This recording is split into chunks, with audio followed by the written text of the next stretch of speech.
What's up? Back to Armored Warfare with another tank review, this time the M1A2, the Tier 9 American, well, what is it called? The American MBTs. The M1A2 has some good things going for it and some bad things going for it. The best thing is the retrofit systems. 2 universal slots, 1 armor and 1 firepower, meaning that you can go for just about any build you want. At the moment I've gone for accuracy, which will bump my reload time down to 5.75 seconds, giving me a monstrous DPM of 5,893. Let me quickly swap the technology to see if I can make it any better. So that'll be 1.4.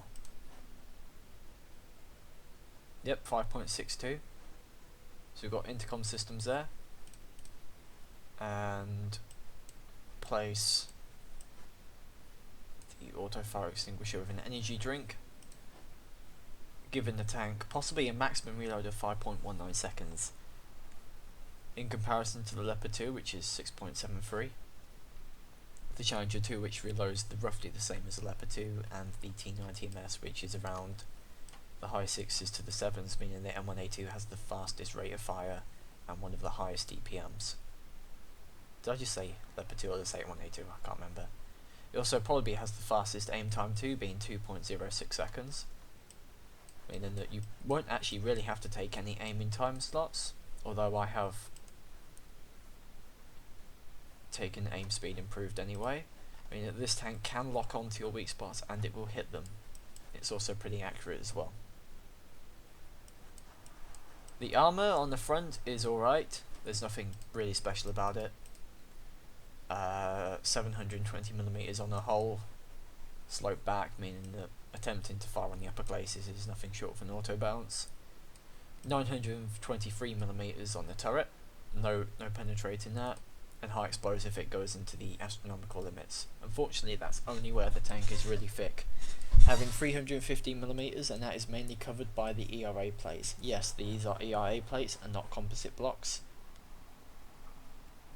And it's given how huge the tank is, especially that massive engine deck there compared to the Leopard 2, means that more often or not you start side scraping and an MBT will hit you in that bit there. The M1A2 also suffers from a gigantic frontal weak spot, that driver's plate, which means all you have to do is just to aim below the mantle, well, the mantle this bit there, and you will penetrate. Apart from that, I believe it's its only frontal weak spot. However, given how easy those optics are to hit, high explosives should do the job as well. The M1A2, see, oh, Aaron.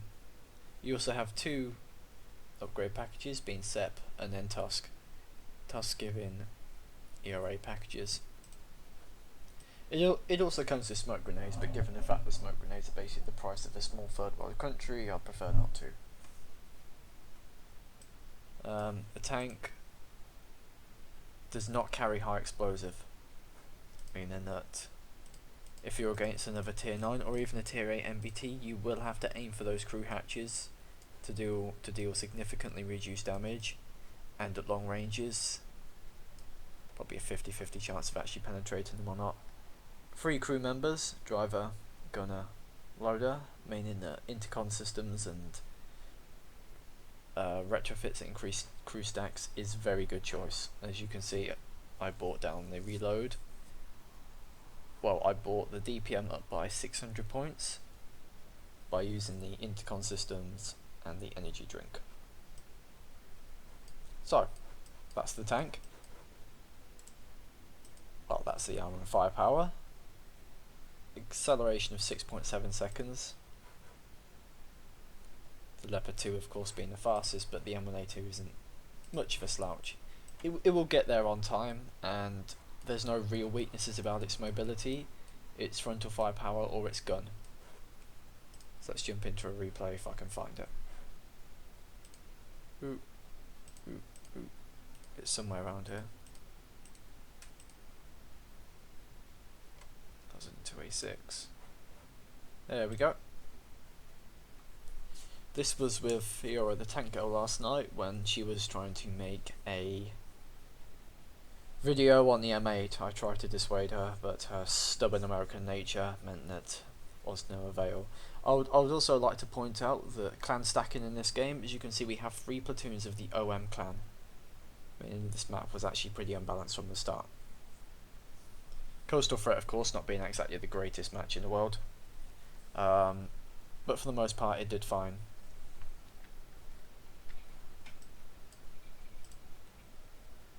If you watch my mouse on the mini-map, I was planning to go around here and try and hold them off, so let's speed up a bit to 5x.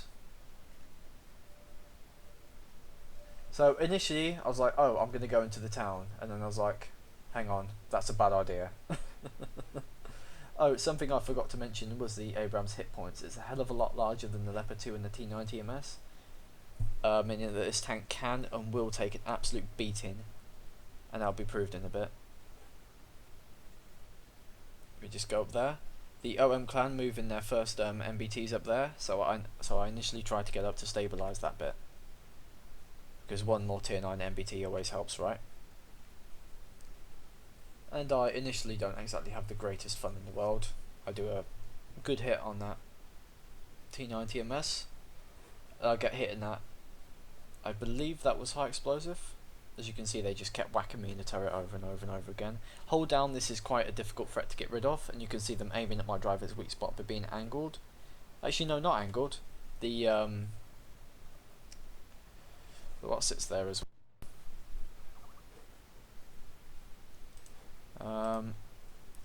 And then something happens. The OM clan managed to get their T90 MSs down by the city, and I get hit there. Initially it's only me going up, so I was talking to Fiora and I was like, oh my god, I'm going to be only one. You can penetrate the T90 MS's composite. Well, it says non-explosive reactive armor, but to be honest it's more of just composite plates on the side from a 90-degree angle, and its engine deck is only covered by cage. You can see me making use of that weak spot. That Leopard 2A6 exposed on this side, not a good idea. Side scraping can be used in MBTs. Yeah, I just got hit in the side. So keep going. This tank's aim time, meaning that I'm able to hit them fast so they can hit me, as well as the aim timing, meaning that I can often hit them for 2 shots when they can only hit me for 1. Now we've managed to force the 2 T90 MSs back, which is good. Unfortunately, we are on significantly less hit points, and I aim for that driver's weak spot there. For the T90 MS, shooting at that driver's hatch often means it's a critical hit. Of course, we can see they're thinking, hang on, can this M1A2 hold them back, or do I have to go up? But initially I wanted to stay up. I tried aiming for the lower plate, the T90 MS. The bottom lower plate is where you hit. The upper lower plate is a bounce, which I unfortunately found out later. See, I hit them again, and those T90s again trying to hit me either in the lower glacis or in the driver's hatch. Unfortunately it didn't work. So keep firing. Do I get a shot in here? Nope. I tried to aim for the driver's hatch on that one. The other Abrams not exactly having the greatest success in the world. There we go, so I hit the T90 MS again. Put a good hit on him. My aim time meaning that I'm able to lock on really quickly and nail those weaker spots before they can hit me. That does come into plan. I believe I actually made a pretty good job of myself here. I managed to stop these 2 T90 MSs mainly by myself. The Abrams and the Leopard 2 didn't really do that much. You can see those 2 guys moving up. And disaster, I bounce. That is essentially the last penetrating hit I get in this game, where I try to aim for the driver's weak spot. Oh, no it isn't. I managed to put that T90 MS on really bad health, and then the last T90 MS coming up. Panzer Shrek over there. Ooh. See, this tank does actually have pretty good armour. Unfortunately, staying still meant that they were able to penetrate my driver's hatch or the side of my turret. And I tried to aim for the the cage on the side of the T90 MS's turret. Unfortunately, that didn't go well. So, M1A2, should you buy it? Yes. Should you use it like an MBT? Yes. Should you be aware it has somewhat weaker armor than MBT? Yes. Does it have the best gun in terms of aiming time and reload? Yes.